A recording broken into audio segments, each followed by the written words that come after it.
Israel தாக்குதல் தீவிரமடைந்துள்ளதை அடுத்து ஈரானில் இருந்து 110 இந்திய மாணவர்கள் வெளியேறியுள்ளதை அண்மை செய்தியாக பார்த்துக் கொண்டிருக்கின்றோம். கூடுதல் விவரம் நமது சிறப்பு செய்தியாளர் ஜீவபாரதி வழங்க கேட்கலாம். ஜீவபாரதி, இஸ்ரேல் ஈரான் இடையே கடும் சண்டை சூழல் ஏற்பட்டுள்ள நிலையில் தற்போது 110 இந்திய மாணவர்கள் வெளியேறியுள்ளனர். அங்கு இருக்கக்கூடிய மற்ற இந்திய நிலை என்ன? கூடுதல் விவரங்களை பதிவு செய்யலாம். ஈரான் மீது இஸ்ரேல் தொடங்கிய தாக்குதலின் தொடர்ச்சியாக இரண்டு நாடுகளும் மாறி மாறி தங்களுடைய தாக்குதலை தொடர்ந்து வருகின்றனர். 5வது நாளாக இந்த தாக்குதல் தொடர்ந்து வரக்கூடிய நிலையில் குறிப்பிட்டு மத்திய அரசினுடைய வெளியுறவுத்துறை சார்பாக ஒரு மிக முக்கியமான அறிவிப்பானது வெளியிடப்பட்டிருக்கிறது. அங்க ஈரானுடைய தலைநகர் தெஹ்ரான் பகுதியில் இருக்கக்கூடிய இந்தியர்கள் உடனடியாக அந்த நாட்டை விட்டு வெளியேற வேண்டும். அதற்கான அனைத்து விதமான ஏற்பாடுகளையும் இந்திய எம்பசி செஞ்சிருக்கிறதாக குறிப்பிடப்பட்டிருக்கிறது.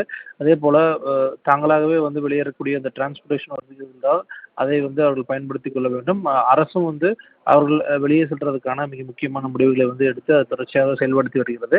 அதே போல இந்திய மாணவர்கள் முதற்கட்டமாக 110 பேர் தெஹ்ரான் பகுதியிலிருந்து அர்மேனியா பகுதிக்கு மாற்றப்பட்டிருக்கிறார்கள். அதன் தொடர்ச்சியாக நாளைய தினம் அர்மேனியா பகுதியிலிருந்து டெல்லிக்கு நேரடி விமானம் மூலமாக அனைவரும் பத்திரமாக இங்கே இந்தியா அழைத்து வரப்படுறதுக்கான ஒரு ஒரு வாய்ப்புகள் ஒரு வேலைகள் செய்யப்பட்டு வருவதாக குறிப்பிடப்பட்டிருக்கிறது. முன்னதாக அமெரிக்க அதிபர் டொனால்டு ட்ரம்ப் டெஹ்ரான் பகுதியிலிருந்து உடனடியாக மக்கள் வெளியேற வேண்டும், தொடர்ச்சியாக ஈரான் இந்த அணுசக்தி தொடர்பான ஒப்பந்தத்தில் கையெழுத்திட வேண்டும் என்று தான் வலியுறுத்தி வருவதாகவும், ஆனால் ஈரான் அரசு அதை ஏற்றுக்கொள்ளவில்லை என்று ஒரு ட்விட்டர் மூலமாக தெரிவித்திருக்கிறார். உடனடியாக வெளியேற வேண்டும் என்று குறிப்பிட்டிருக்கிறார்.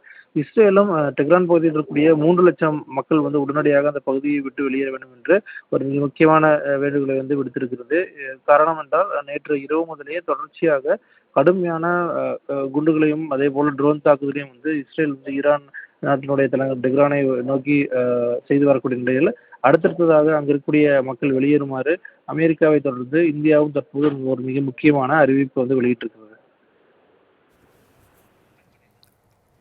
தகவலுக்கு நன்றி ஜீவபாரதி.